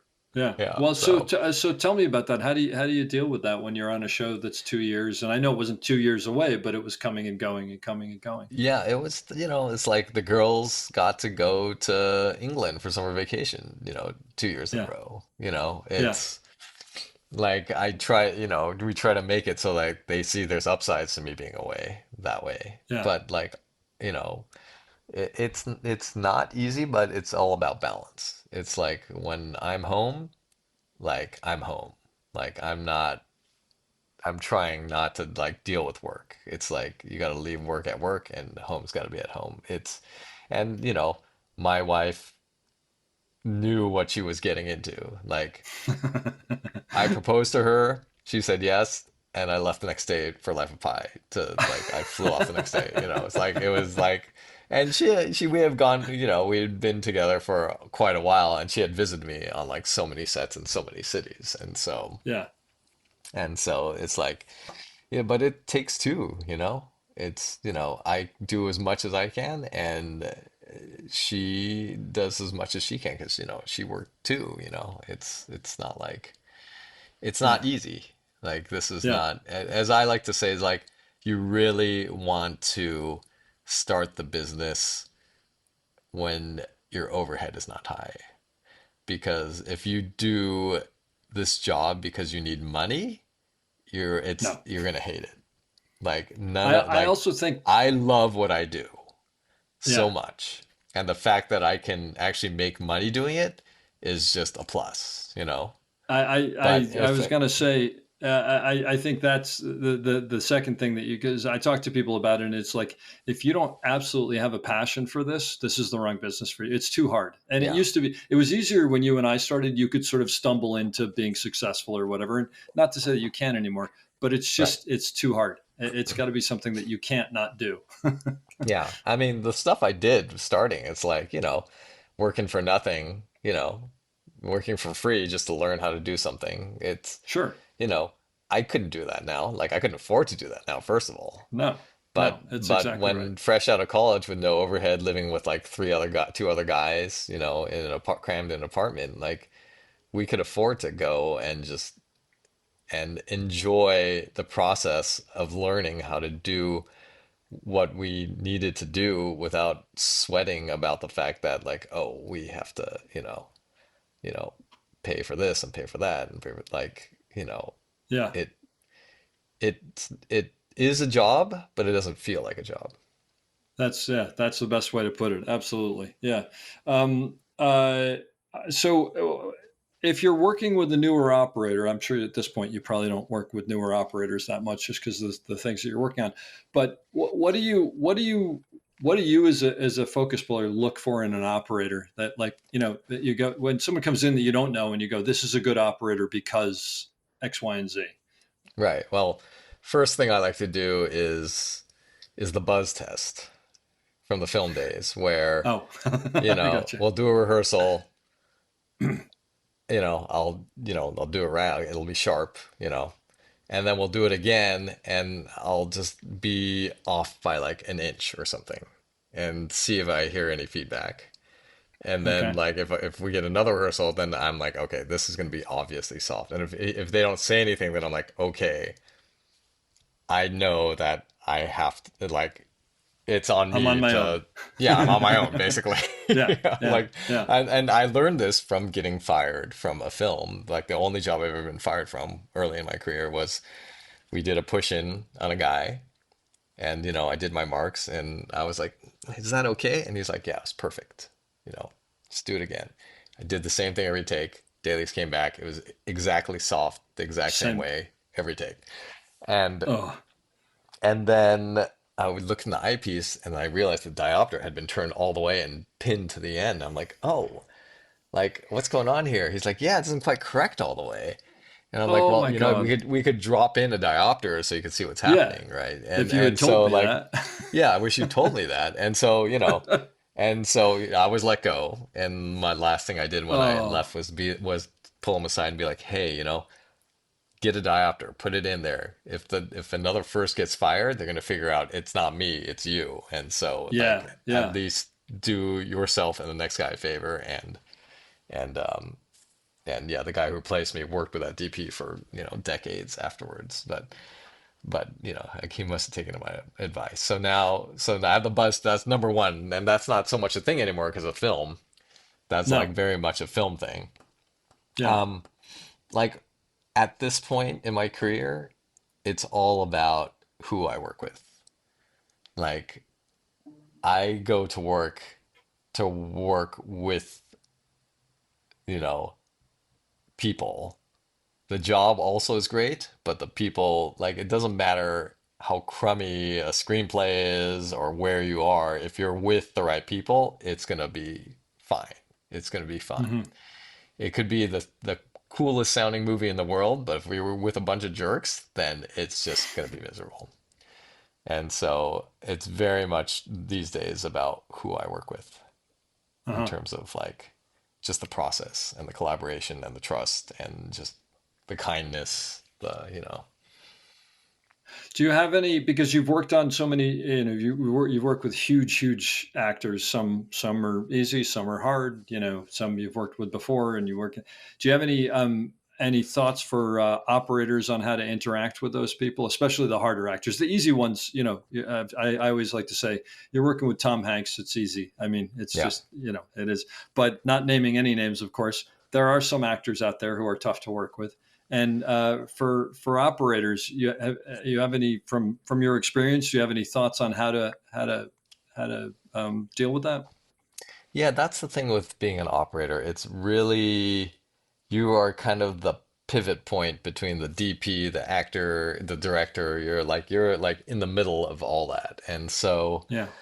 you know, as an operator, you really have to be able to read the room because it could be the same actor on a different day, and you just have to be a completely different person based on, some actors are method, right? And so if the actor is in a scene where they have to be a jerk, they're probably going to be a jerk with you. And you just can't take it personally. You just got to understand, like, that's their process. That's their, like, for Hmm. me, like, I try to be pleasant and even keeled and consistent so that no matter, even with the actor, like, they know, even though I may not know what to expect from them, they'll know what to expect from me. So if I say a pleasant good morning to them every day, regardless of who they are that day, like to them it's not a surprise. Like they're like, this is like consistency, they can work with that. If you try to like be too mercurial and switch yourself up, then actually I feel like it adds like more chaos to everything because like it's an actor's job to act, not our job. No, that's a But great. Actually, you know I've never heard anybody put it quite that. It makes perfect sense, and I think hopefully to some extent I do that as well. But the consistency of that makes perfect. That's a really well described aspect. I like that a lot. That was great. Yeah. Yeah, I try to, I love what I do and I, love the people I work with. And so for me, that's how I like to run the set. Like, Yeah. and also in terms of like getting hired by other people, there's so many people out there who are good at what they do. And so, like, if you're somebody that people want to be around, then you have a leg up with against the people who are not quite so pleasant to be around Hmm. because there's so Yeah. many people who are great focus pullers. Like, how do you pick? And Yeah. so it's like you want to surround yourself with people that you want to be with. That's just human nature. Have you ever had a situation where well, maybe where you got fired there was, but well, I was going to say where you completely failed and it just you didn't pull it off. I mean, that situation that you mentioned actually wasn't you, but you took the to fall for it, unfortunately. Um, I'm sure I have. I You don't mean, have to bring it up. The no, reason no, the no. reason I ask it is I'm No, go trying to ahead. think of it. It's well. Yeah, First of all, it's good. It's good that you have to think this hard of it. But no, what I'm always wondering is, I think we all have those points in our careers where either we get fired, and you mentioned, that even though that wasn't your fault, or you legitimately get let go because you're not doing a good job, you didn't do well, or you just completely screwed a shot and you've got to get back up and do the next shot. And I'm just wondering what the mentality of is, how you sort of squash down that I'm not good enough, because yeah. I So think we the all have that on first some level. thing you do when you make a mistake is you own up to it right away. You Yeah, do not yeah, drag it out. Like if you're Lincoln, for example, doing a shot, Lincoln, Steven is directing, it's a shot. I'm with George Billinger is operating, and Tommy great Lee Jones operator. is giving Yeah, this speech in the Congress. And, we shoot it, it's a long lens. I go to check the gate, and, I check the gate, and then I look at my handset, I look at the lens, they're not lined up. I'm like, when did they boy. get not lined up? Like, I didn't know. So I'm like, George. And George was like, it looked good. So number one is like, I should have trusted George in retrospect. But Yeah. second of all, Uh-huh. I'm like, what if it was soft? So I said, I'm really sorry. I had a technical issue. I think something was wrong. And, and Stephen was like, what happened? And I tried to explain what happened. In retrospect, I should just said like I screwed up, right? I screwed up. Because Yeah, yeah. ultimately, like the best people in the business will respect you more if you just say, I messed up. Like they don't want excuses. I just be Yeah. like, I just screwed up. I need another go, and then you go for it. Like if you put it off, like then it adds up. So what we did, we reshot it and then went to dailies. It was fine. Like I It was did not fine. need to call an audible. But Wow. if it wasn't fine, then we would have to reshoot the scene, right? And so like it was a Yeah. really tough decision in a really tough situation. And if I were if I were in the same situation, I'd do the same thing because there's nothing worse than having to make production pull everything together to reshoot something than doing another take. Like Yeah. on every level, that's the right thing to do. Other Absolutely. than not making the But mistake in the first place, right? But what? Yeah. Well, of course. But again, I mean, that sounded like you didn't even know if you made the mistake or if it had happened. If it was just a right. technical. I mean, And it's then hard and to, even though George was like you're and responsible. George was telling me like, Dan, I think you were fine. I Yeah. didn't see anything. And I know George and I love George and I should trust George. But like for me, I'm just like in that I, moment, I you was got to bring like, it up. what Yeah. if I'm wrong, right? What if, But the question is then when you go to do take two or whatever the next take was, do you mentally have to sort of tamp down? No, I know how to do my job. This no, was an anomaly. Like, because in my mind, the issue wasn't like, did I buzz them? Because I thought I yeah, pulled that's focus true. perfectly. The issue was like, oh, were the numbers on my handset aligned with the numbers on the lens? It's a technical Right. thing. So Yeah, that's a yeah, process yeah. thing. That's a setup thing Sure. that you have to be But consistent it to make is sure it always it is. is a great piece of advice. Is if you just got to own it, because putting it off or hemming and hawing, and it's what I tell operators is like when they look at you and go, "How was that?" Which of course they don't anymore because they're seeing a better image than we do. But that's another story. Right. It's good or it's bad. We need another one, or it's I mean, there's no sort of like, well, it was kind of this, or maybe we could have. That's where you Right. get They into just the need to, trouble, but I the think. thing is, like, I will frequently have great operators ask me because they will call an audible and not necessarily blame me if I need another one, right? Yeah. Like Uh huh. Peter Rosenfeld was great. He'd be like, Dan, how was that? And I'll be like, and he'll be like, you know what? I think we should do another one. And he I need doesn't lay the another one. blame. Yep. He doesn't, he just says, we need another one. Yep. And then because he has that relationship, they're like, okay, let's just go again, right? Yeah. And Yeah. so it's helpful to, again, if you have an issue, go right away. The operator, go right away, to the director. And, that happened on Judy too, where, we were doing a push around and ended up on a close up of Tom and there was a moment and this was we were shooting on VistaVision, so this was filmed. And And there was this a is Judy. That it's not out yet. This is you yeah, it's just not shot out this, yet. right? It's a Yeah, Tom yeah, Cruise, Alejandro directed it, Chivo shot it. Uh-huh. it's gonna be. I am so looking forward to seeing this film. Oh, cool. Like I'm not sure what to expect from it, but I just know it's gonna just be amazing, just because of the performances and this is just the way we shot. It's gonna be something special. That's great. But like another thing directors love, especially like someone like Steven who's already cut the thing in his head, is like Sure. just to say it's soft is not enough. You have to be like, oh, I buzzed them on this line or at this moment. Because then they could Yep. work with that. Then they have something to work with. They're like, oh, don't need it. Move on, right? And so like with Alejandro, I was like, ugh, I buzzed that shot. And I said, when we wrapped around here, I went this, and he's like, okay, play it back, played it back. I said, here's a moment. He's like, I'm not going to use this at that moment. We're fine. And then we moved on, right? But it's a hard thing to do because, Sure. it's Alejandro and, he, demands that, now he doesn't demand it. He expects that everyone like does their On thing top of their so game, that right? he can Yeah. do, Yeah. yeah, so he can do his thing without having to worry about other stuff, right? So, Yeah. and, And well, and one of the things that I've also always felt is that your job and my job, and the dolly grip and the boom operator. I mean, all of our jobs is as tough as it is, and as maybe unfair. Maybe that's the word. I don't know. Is to nail it every time, because you don't know when the actor is going to hit that moment or you're going to have that one beautiful thing. And the last thing in the world you want to do is have them just hit that note and you aren't there, and that's always, that's the worst feeling in the world, right? uh yeah, I mean, just yesterday I had with Mike, with Bauman, like I had a shot that was, really difficult to act. The performer was moving a lot, and you know, it was it was a tough shot. And so, he's like, "Do you need more stop?" I'm like, "Yes, please." So, he gave me some more stop and I got it.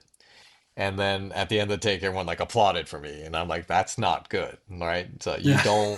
you do not want You to know be what? noticed. You don't want to get Yeah. applaud for just getting a shot sharp, because that's not a good thing. Like your job is just to make sure everything's in focus and just not be noticed. When you're noticed, Yeah. that's usually not a good thing. Well, it sounds like it was They a were tough also giving shot. me a So hard time. Like they were giving me a I hard hear you. time, Yeah, of course. and so, Well, and by the but way, the reason that still, they are is because you're as good as you are. So if you weren't as good as you are, they probably wouldn't have done that. They probably would have like quietly like no, applauded. But there no, is one maybe. movie that I have to ask you about that it probably is not what you would think. You worked on George Lucas in Love. Yes. Yes, I for, did. for And most, that a was lot with of the people. guys from USC, it was just us Oh, shooting no all this. way. Yeah, this is a bunch of guys from USC. They formed a company and all they did was just shoot shorts, quality filmed entertainment is what it was called. That's And fantastic. So and it were was you all and in film school at the time? I mean, or in I college think at the time, or I don't remember. afterwards? I think we had graduated by that point. Okay. Yeah. And like one of the things we did was just like, part of probably the most important thing from film school, like as someone who did not go to film school, is the people you come out of film school with. Like they're Yeah. your Yeah. tribe. They're your your boosters. You've got each other's backs. You're always doing stuff for each other. Like you don't make it in this business alone. Like I'm here because somebody gave me a chance. Yeah. And I'm sure I screwed up, but they're like, no, try again. It's so we're all where we are because of somebody else. Sure. You do not make it in your business alone. And so, like, George Lucas in Love was just so much. We had so much fun. It's just I can like, only imagine. I'm so glad to hear it's that, so because great. it's Yeah. I'm gonna post it on the page for this if people haven't seen it. But Yeah, if you haven't seen it, go absolutely. Google Oh, it and watch it. yeah. It's so Yeah. good, and it holds Yeah. up too, right? Yeah. No, I love that. That was a big break for like Joe Nussbaum and Yeah. you know, and Eric Hayes shot it. Like it was, yeah. I love George Lucas. A lot of us love George Lucas enough. It was a great Yeah. That experience. was fantastic. And the other thing I have to ask you about, and I didn't look this up, and your IMDb, it says that you're an actor in a Britney Spears video for Toxic. Oh yes. So, so one of the weird things that's happened is that I have been cast as a Japanese. I'm Chinese by heritage, but I've been Okay. cast as a Japanese businessman in like three different things. One Oh, was in Toxic in the Britney Spears video. There's a scene where she pulls the guy into the bathroom on the plane, and it cuts to a shot of a plane flying overhead Tokyo, and then there's a guy looking up at the Mhm. plane, and that's me looking up at the plane. I mean, That's this is great. the fun thing about music videos is that you'll be called on to do whatever's required. Like if you look at the music video, she spills champagne in a guy's lap in the airplane. Like that's my lap because they just needed a lap. Like And you were there. I was on the insert unit, and they're like, we need to spill champagne on somebody's lap, so they just got me a wardrobe. They just spilled it on my lap. It's like That's great. you And learn what are so the other much two? in the other two was there's this Oasis flavored water commercial that's called Rubber Duckzilla, and there is a topless shower scene in it when the rubber duck monster attacks Tokyo, and I Of basically course. have a shower scene, like a topless shower scene in Great. that one. Excellent. And that probably is the one thing that required the most acting for me.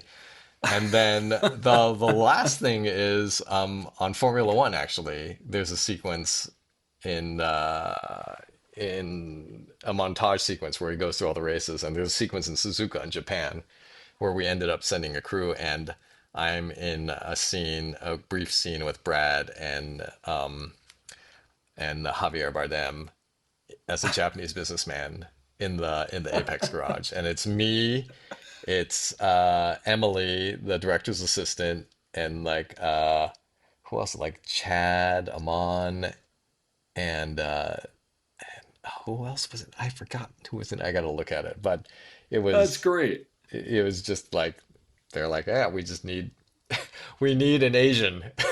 Yeah. Then you happen to be That right. is definitely probably the my qualifying, my calling card is I'm the nearest Well, available Asian. that's a lot of fun. I love that. That's really because I saw Yeah. that and I was like, wait a minute, and then it's so much more than what it was. Do you have have you gotten to the point where you stop sort of trying to figure out whether the movie's going to? I mean, you said about Judy, but whether the movie's going to be good or going to be bad based on what you're doing, or are you often wrong? I should ask. Um, I don't. I've always had a good feeling about movies. Like when we did Life of Pi, like I Yeah. was, you know, everyone gave Claudio a hard time over like the visual effects thing. Like there were so many visual Uh huh. effects. Did he Yeah. really Yeah. deserve? Yeah. But we shot so much stuff that was not visual effects. That was just Sure. beautiful. And like I knew that Life of Pi would get nominated.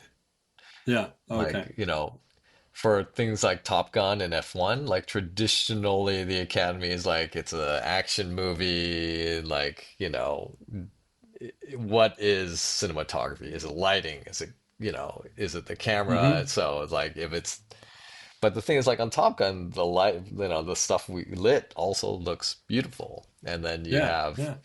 and Claudio is very much, you know, you look at the stuff he does, it looks right. It looks natural, right? It, it doesn't look lit. And so, F1 looked beautiful, and all I kept thinking on F1 was, boy, like you're shooting in all these like gleaming white environments.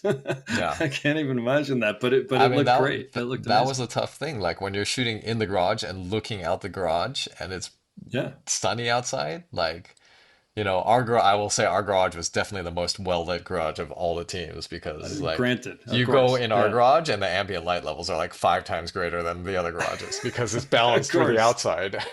Yeah, yeah. That's what you got to do. That's what you can do when you can control it. So, Yeah. do you have a favorite? You have a favorite of your movies that you've worked on as far as the I finished loved product? Life of Pi. I loved Life of Life of Pi Pi. because of the finished product, but also the Yeah, process, the journey of making it was incredible. Like in yeah. terms of so that was 3D, and so we had the original Alexas on beta firmware. Um, like when it was hot, the fans just turned on in the middle of the take. There was no like fan control.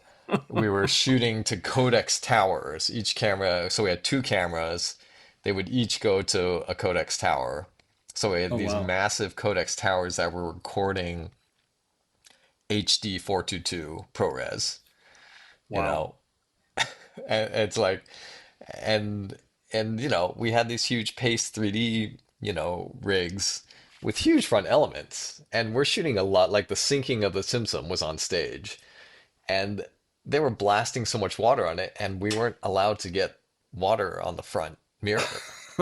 And so because we were in Taiwan, what I ended up doing is we bought two screw compressors, which are used to like fill diving tanks. So I Oh, got okay. two screw compressors, put them in line, and then ran like 4-inch hose to like a 1,500 liter holding tank, and then we had this huge hose going to the base of the crane that split into, I think we had two 18-inch air knives. And when we turned that thing on, the crane grip would literally have to push the crane up because there was so much. It was like a rocket Oh, ship, so much air was downforce. shooting it. Oh my The air was gosh. shooting Wow. out. But the thing is, like, that It was kept the like water one of the off. first like crazy engineering things we had to do. We were literally plumbers Oh, on that jeez. show, and we built an air, and we had these two screw compressors running full speed to feed the air knives live every time we did a shot. And the Wow. plumbing was immense, and like we had, pipes, you know, whatever, not like hose running everywhere. Yeah. And that was it. Like we didn't have a choice. It's like Yeah. he Yeah. wanted that water to just come raining down like a storm of God on that ship, and we had to Yeah. push through it to a close up, and it's 3D. You can't have water hit the mirror, so it's like, what do you do? Yeah. And so we Oh, just that's amazing. And like you said, you didn't. This wasn't something you knew about ahead of time. I mean, obviously you knew about it before the day, but we knew about it, in but prep, you didn't. Did you know about it, or did you have we to knew deal with it about when it. you We got had a there? plan, but Yeah. we Oh, didn't. okay. It's like, it would have been nice if they didn't aim the hoses right at the camera.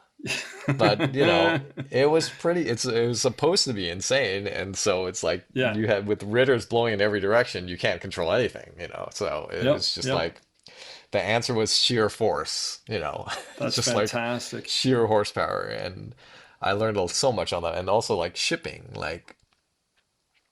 those things all around the world, because we were in Taiwan, we were in India, we went to Oh wow. Montreal, Uh-huh. and it was, you learn one of the things that is my forte with me and my team, like Max, my second, and like we are so experienced at shipping equipment around the world. You And have to Formula be. One, just, like Formula One, I was talking to our shipping coordinator the other day. He had to ship like 1,280 separate shipments. He had that many separate Whoa. shipments, of which camera, I'm sure we had three or four manifests per shipment, and you know, we must have had at least 50, 75 shipments on that show, just shipping around the world. We would, Unbelievable. in Vegas, we would shoot in Vegas, like wrap for like 4 or 5 hours, and then that stuff would go right on a plane right to Abu Dhabi, which is literally halfway around the world. And then, you literally fly halfway around the world, unload, and just go right at it. That's the schedule that Formula One does. Like, Yeah. and that was the first Vegas race. And, it's like to be in Vegas on for a night race, and then the next week have to be exactly on the opposite of the world time zone wise for, another race, which is like dusk to night. It would have been easier if it was like a day race, because then your Yeah. body clock would kind of, but you just like, but shipping, like I've learned a lot about shipping equipment around the world, and it's an interesting thing. But you get into the minutia of it. It is like, Of course. lithium. How can you pack lithium so it's not dangerous goods, and like how long it takes to get through customs, and the height clearance on certain planes. If you know what plane you're flying, you have to pack things a certain way so it fits in the plane. Oh, It's just these jeez. things that you just learn by doing. But it's And also like, I mean, it fits perfectly into what our job is, which and makes it interesting, which is I don't know how to do this. Let's figure out how to do this. absolutely. Uh, And my girls are always like, "How do you know how to do that?" And I'm like, "I'm sure it's because of some job I had to do that I had to learn it." Yep, And it's like, exactly. Or if not, I'm used to figuring stuff out. So we'll figure this out. We'll backwards engineer yeah, it and we'll just make it yeah, work. That's yeah, exactly. that's truly the interesting part. You know, you've reached a point in your career where you've been doing this for a while, you're well known, you know, you're clearly confident of what you can do and what your job is. And you're working on really high level stuff. And I'm just wondering, do you still get nervous when you start a job? Um, yeah, you're right in the fact that how much experience you've had really makes a difference in how nervous you get because it's like I, I'm sure you've experienced this too. Like I've been yelled at by the most No, no. legendary yellers. I've made probably mistakes in front of you know the people you most don't want to make mistakes in front of. Oh yeah. So for me, it's like I've I don't get nervous so much because I've made mistakes in the worst, in spots to make a mistake. And, I have just been open and honest and like owned my mistakes. Hmm. Hmm. And I've learned that those who really are the best will just say, okay, then let's just get it done and move on and you get it done. So like Copy. for me, like I would probably more be worried about someone throw a fit at me making a mistake from someone who's not as experienced Ah, than from interesting. those Yeah, who yeah, are. yeah. So and so it's like trial by fire. Like I've been through the fire. Now it's like really Yeah. how much worse can it get than what I've been through already? Sure, sure. And the other thing is like I have a great crew. Again, it's like, do I get nervous? No, but do we worry that sometimes it's going to be tough? Sure, all the time. And then my the crew you know pulls together and gets it done. Like on a movie like Formula One, right? It's Hmm. all about the crew. Like Claudio's on top, and he trusts me, and he tells me his vision, and Claudio has this endless optimism that anything is doable. Yeah, that's great. Like what exists is not a factor in if something is doable or not. I love that. And that is just amazing. Like someone's like worried, like, oh, can you handle this camera? It's like, I probably could handle a camera that hasn't been invented yet. That's like what we do. We just Yeah, make things to yeah. work. And then like even the operators like Lukash and Natasha on F1, we just handed them these knobs and we're like, okay, here's how you operate. And they're like, okay. And they figured it out. And then they, gave us their feedback and they gave us great feedback so that, our film could like make the products better. Right. So Sure. they're not afraid to just say like, this sucks. They're like, no, let's make it work. Hmm. Max, my second, who I've done so much together with, like we have a shorthand. Like as long as Max is on the job, I know we can get through it. That's great. And like especially on F1, and then when you travel, like if you're lucky to get an amazing crew overseas like Russ and Ben, my A seconds in the UK, they just like took the reins and went with it. The central loaders, Maggie, Georgina, like the logistics of the show would never have happened with them. The other first, Dave, Ollie, Dermot, Dan, Mateo, and Bob in the US, everyone just did what it took to get it done. They saw the schedule. They're like, we have to be here then. Like, I did not have to micromanage. Everyone just did what needed to be done. And along with like Damo, Rich, all our seconds, our trainees, Mo and Anna, like everyone did what it took. So you're only as good as your crew. And, we had the best crew. And so that's what made F1 successful. Yeah. And was I stressed? I mean, yeah, I'm sure I was, but was I nervous? Not so much, because it's like you're not on your own, right? So you have a support group, we all get together and support each other and worry together, but that it's not like I get nervous about it. And also maybe it's like the engineering side of me, where it's like it's going to get done Yeah. because we have no choice, right? Yeah, that makes sense. It has to. We just don't know how it's going to, but it Yeah, has to. exactly. Just because we don't know how it's going to get done doesn't mean it's not going to get done, because it has to get done. Do you find when you have a crew like that, that you trust? I think that's the word sort of that I'm hearing. That it's like everybody has their ups and their down days, and everybody knows that. So like everybody else just sort of picks them up and fills in the gaps, kind of thing. Right. Because, like, one thing Ben, our UPM, I was talking to him about is like, I can't be the only one with knowledge on these cameras. We have to bring people in. We need to have depth so that, we can be flexible. Because sometimes we were rigging 4 cars and we need to Yeah. shift our crews to the garages, and we weren't shooting as much for the Venices. And sometimes we would have to dynamically, balance where your labor was going or where Yeah. everyone had to go. So by having depth, it's like if someone got sick, we knew that someone could step up. Like if it was just me, then I would be stressed, because like if I got sick, I'd be like, oh no, now what? It's like, so knowledge is power, but sharing knowledge is what makes a show go smoothly. There's some people like learn something or figure something out and they try to keep it for themselves, because there is a job security aspect to it. There is like a leg up if you know something someone else doesn't. But my attitude has always been share freely, take feedback openly, because what works for me, somebody might have a great idea for making it better. And it's like, it's not about like it being my invention. It's about something that works great for everyone. And That's I don't know what that has to do without being nervous or not, but it's kind of the philosophy where it's like, we're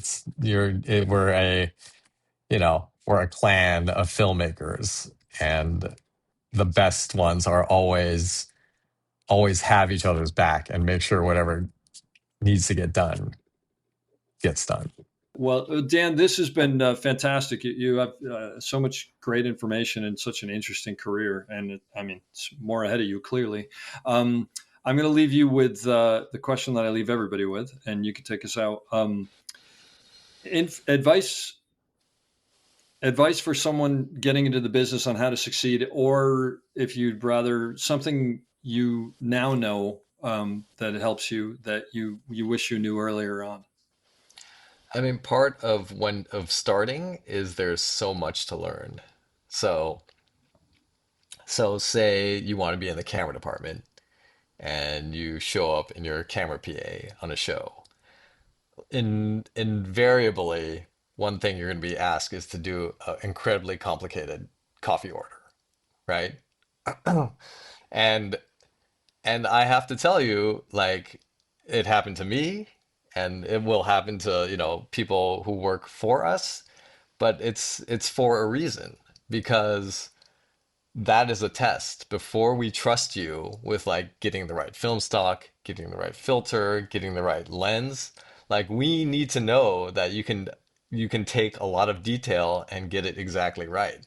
Because if you decide to like, oh, I need, this, I need a whatever, the 500 tungsten, 600-foot short end in this mag, it's like, as a loader, if like you have to get all the things right. You can't just like, oh, I forgot the oat milk. It's full fat, and so like the operator's like flatulent for the rest of the day. It's like that's the cheapest cost, right? The worst cost is like you put the wrong film stock in, and then we shoot it on the wrong film stock. It's like you've details are important, number one. So no matter what you're asked to do it with enthusiasm, and do it with like the care that you would do anything else, like you were like trying to save the world. because that shows who you are to the crew. And and it's like at this point in my career, attitude is everything else. Like I would rather have someone who maybe has less experience but is so eager and so positive and open to learn than someone who shows up and says, I've done this before. I know what I'm doing. Like, I did this because I learned, this is how I do it, right? It's like one of the best things I ever did learning to be a good A camera focus puller was doing a lot of B camera for a lot of different crews. Like there was a period of time where I worked with like 4 or 5 different DPs as a B camera first, and I got to watch the best A camera first in the business. Like John Connor was probably the most influential first AC for me. And just working as a focus for like David Eubanks, working for David, working for all these people, you learn, you watch them do their jobs and you learn like, oh, there are different ways to do the same thing. And these are how all these people do it. And this is why they do it. And they all are right, you know? And so, the depth of knowledge you gain by being a B camera is you learn how everyone runs their department. You learn based on your personality, like, oh, I could never do it that way. But you learn other things that you would do, and you kind of form how you are going to be as a head of department based on the influences of everyone else. And so, it is very comfortable to fall into a bunch of people that you like and work with, but going off and spreading your wing, like don't put all your eggs in one basket. You you will only benefit yourself by meeting more people and learning even how to do the same tasks from different people because like the way I approach a shot, and sometimes I drive my second AC nuts because we'll do a shot and then I'll be like, you know what, this time I'm gonna just be off the monitor and stand over there and do it. And just because I wanted to like practice the different techniques and and it's so important to have a wide view because like how I do my job is also influenced on not what's easy for me, but what's best for the still photographer, what's best for the operator, what's best for the boom operator, like not getting in the DP's light. The actor wants their eye line clear, the director, doesn't want whatever, like he wants a certain vibe on set. Like being aware of how everyone does their job and what they need to do their job makes you better at your job because it's a team effort. And so if you're out there doing your thing without care about how anyone else needs to get their stuff done, you're not necessarily, maybe you're doing best what's for your job, but you're not necessarily doing what's best for the project as a whole. And so it even goes to that with like how we, interact with a production office, and also like things like shipping. Like you depend on the production office for so much. Like your relationship with them is so important. Your relationship with your crew, your relationship with other departments, you're all in it together. So, show up with a good attitude and an open mind, willingness to learn. Like I still learn something new every day. Like the moment you decide to stop learning is the moment you're done, in my opinion. Like I have a list of things I want to figure out in this. I have this book. So this is like my third book. And in this book is every single thing that happens on set. So if I open to a random page, March 14th, it has, I have to do a FX6 CAD drawing. I need to get the RCP. I need to figure out a DJI small camera, and then here's a camera order 316. I need 3 cameras. I need a Ronin 2, Ronin 4D. I need a Moses, and this is from Formula One. So like, it's like but it helps because what happened on Top Gun was we had to ship a package out to a carrier, and they're like, we need to know exactly how much it weighs. Well, it turns out like the year before, Max and I did a Navy commercial where we had to do the same thing. So I went to my book and there was the list, every single piece of gear, the weight of every case. Like I could pull this out and be like, hey, this is the amount of cases, this is exact weight. And, it's like everything you do is built on something you've done before. And, but each time you do it, you add to it. And I don't know, you just gotta just be always willing to learn. Like, I don't know everything. I know a lot, but there's so much more I don't know. And so just I think that's really all I have to say. I hope you enjoyed that as much as I did. We'll be back soon with another great episode. Don't forget to check us out on theop.io for all sorts of information on operating and storytelling. So thanks for listening and have a great day.